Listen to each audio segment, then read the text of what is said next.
It was a clear, quiet day at the Muddy Cuddy Tavern on the coast of Maine until a group of 4 men entered. They chose a table, their gaze shifting to the old bridle hanging above the fireplace, its leather worn with age and the polished metal marred with patina at the edges. Their hushed tone and searching eyes were noticeable to anyone who looked in their direction. The barmaiden, bigger than the 6-foot Scot barkeep, approached, taking the men's orders on a sheet of paper as she tried to chat. Every attempt at talking ended when one of them took an awkward glance at the bartender, whose steely gaze met theirs. The old Scot manning the bar heard a muttered phrase. "He really does have it up there." The barkeep huffed, amused at the new curious patrons, taking the paper handed to them by the barmaiden. "You hear about my tale, aren't you?" The barkeep prepared their drinks. The men froze, each staring at the old Scot, jaws slacked and eyes dumbfounded. "Yes, sir, we are." One of the men's voice trailed off, embarrassed. "A wool coat is an odd choice this time of year." The bartender nodded at the men. One of the men spoke up among the whispers, stuttering his words, avoiding eye contact. "It's a bit cold out today." The barkeep snorted, letting his quiet laugh die down. "It's August." He set the drinks down for the barmaid to take. Lifting the tray, she returned to the men's table, sand dusting off her hair as she set the beers before them. "Yes, sir, we, One man started to say. They whispered to each other, as one elbowed another. "We're fishermen, sir. We want local stories of the Penobscot River," a man with brown hair said, his gaze glancing at the bridle over the fireplace. "Aye, I'm sure you are." The barkeep glanced at his server, who smiled in response, setting her trays down. He took a breath and began his story. "When I was young, lad, I worked as a fisherman, much like yourselves. It was nearing dusk and the end of my time fishing. The waters were mucked with runoff from the paper mills. My catch was poor, but I thought nothing of it. After all, the mills were going and this town needed work. I hated seeing the place where I grew up change. After the mills went up, all the fishing and gross shite." The old Scot trailed off. He took a breath, gathering his thoughts. "But that's not the story you're here for. So there I was, reeling in my line, ending my run for the evening, when I saw a sight I still can't believe." "Was it a sea serpent?" one of the men asked. The barkeep smiled at the thought. "Nay, it was a horse. A damn horse with a bridle, saddle and all." "A horse?" one of the men asked.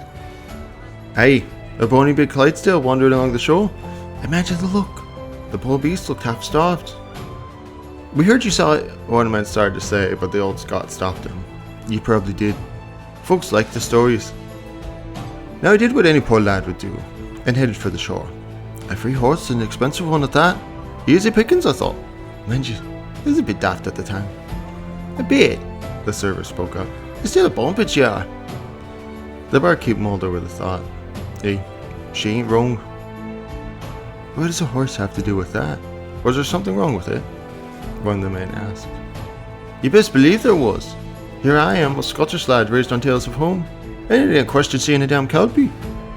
The Scot maintained a jovial smile despite his raised voice. The Scottish maiden laughed. "He still don't, you silly fool." She turned to the man with the blue hat. "Are you finished with that?" She gestured to his empty mug. The man handed it to her. "Yes, dear, thank you." He nodded, his skin flushed as he stared into the woman's eyes. "Best not be catching feelings for that one. She's more than you can take." The man in the blue hat tilted his head, looking the barmaiden up and down. One of his colleagues bumped him on the shoulder, and his face reddened. "Now, I'm on my way to the horse. Keep me still to not startle it. I watched a horse step into the water and noticed something that saved my life. The beast looked wet and sandy, like it had just come out of the water." "How did that save you?" a man asked. "You should know. You're hunting the beast, aren't you?" One of the men audibly gasped as the jaws of the other 3 slackened. "No, sir, of course not. That'd be preposterous." "Easy there, laddie. You're not the first to look for the beast, and you're not the last." "So there really are monsters on the Penobscot?"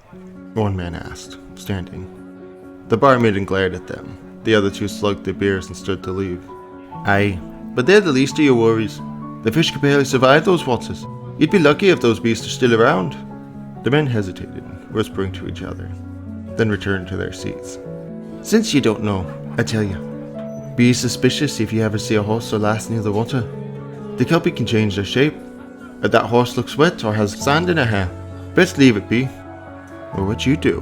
A man with short brown hair asked. What do you think I did? I turned my boat around and paddled my way to the other shore. But she knew I was onto her. I heard a splash behind me, and the horse was gone. She was in the water, chasing me. Well, how'd you get away from it? I'd get no clue. I paddled that boat till my arms were sore, but it was faster. The beast headed me off, popping its head above water, nearly knocking me off my boat. Its eyes were wide and mad. The beast was like a normal horse, but its skin looked pale and blue. Its teeth were sharp like a dog's. I could see the desperation in its green eyes with slits like a cat's. I grabbed my box of fish and chucked it at the beast's head, then paddled away. Did it follow you? The man in the blue hat asked. It tried to, but the fish that leaped from the box distracted enough for me to get away. I thought myself fortunate. Both things swam after those fish like its life depended on it. The old Scot glanced at the barmaid and she smiled back. The men paused until one spoke up. You felt bad for it? He asked. Hey, I did. Imagine living in that muck with anybody to eat. And it gets worse. One of the nets drifted in the water, tangled around the poor bastard. Why is that bad? The man with brown hair asked. Because I pitied the poor beast. We ruined its home and it pays for it. So I did the most daft thing I could and went after it. Mind you, I had to save the beast without touching it. I rode right up next to it, grabbed my fish knife, and cut at the net. The Kelpie rocked and kicked, knocking me out of my boat. The barmaiden spoke up. Such an oddly fortunate situation, isn't it? Why's that? The man with the blue hat asked. The barkeep glanced at the server, giving her a quick grin. You'll see. Did it come after you? The man with brown hair asked. Nay, it was panicked. Didn't it take long for the beast to tire? It made my job easier until I touched it. Like the fables say, one touch and like sap, your hand sticks to it. Lucky for me, the beast was already won. Not only that, but while working the net off, I grabbed the beast by its bridle. Grab a Kelpie by its bridle, and it's yours. I clear the net off the beast and go to land. I was expecting a fight, but nay, it goes along with me. We reach the shore, and it climbs out to the water, looking like a Clydesdale again. The beast released my hand, but didn't attack me. It waited, watching. Well, that's ridiculous. Why would I let you command it? The old Scot laughed. Have you been listening to a word I've said? This whole spiel is ridiculous. But if you think that's unbelievable, then you won't believe that it let me ride it. The Scot pointed at the horse's bridle hanging above the fireplace. That's your proof right there. Quietly whispering to themselves, the men stood, turning back to the barkeep. Please, continue. What happened on the shore? Nothing. We rested. Then the Kelpie let me hop on and ride it into town. What looks we got. Both of us took it. You can see the trail of water we made. Well, what happened to the Kelpie? The man with the blue hat asked. I kept her. She helped me with the fishing job until I worked up enough to afford this place. We found a better fishing spot. You wouldn't believe how useful a water horse is. After that, I let her free. Freed? Why would you do that? The man with brown hair, hands on the table, nearly leapt from his chair. Isn't it my place to keep a wild beast captive? They have their purpose. Did you see another? I'd say I've seen the same one once or twice. The barmaid shot him a look. The old Scot dismissed her with a wave of his hand. But another? I'd never give it a chance. If ever I see a horse on the shore, I didn't stick around to find out. The first one worked out for you, didn't it? Why not go for another? The Scot mulled his thoughts over, looking at the barmaiden. Hey, but luck's not a thing to push too far. Nor do I want to. Our river's having enough trouble coming back as it is. The men talked amongst themselves. A few words, debating what to do, reached the Scot's ears. Once finished, the brown-haired man spoke. We appreciate you and your wife's time. The barkeep laughed, big and hearty. Oh no, lad, she's nae for me. The men exchanged glances, confused, looking at the barmaiden's hand for a ring that wasn't there. Odd a lady such as yourself is unmarried, the man in the blue hat said.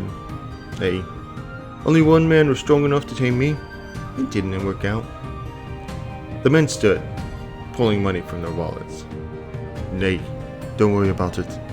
Promise to drop whatever daft plan you have, and you can keep your money. Some of the men placed their money on the table, but others didn't. They talked amongst themselves for a few minutes. The brown-haired man stopped the chatter. "We'll talk later," he hissed at the small group. Then he glanced at the Scot. "Thank you both again. It was a pleasure." They turned for the door. "Hey, stay safe out there. And don't go bringing back any Kelpies. They're more trouble than they're worth." He glanced at the barmaiden with a grin. "Says the daft man that went after me," the barmaiden whispered, striking the old Scot with a soft thump of her tray. The man with the blue hat turned around, staring at the Scottish maiden. "Wait, are you..." He started asking, but shook his head and walked out the door.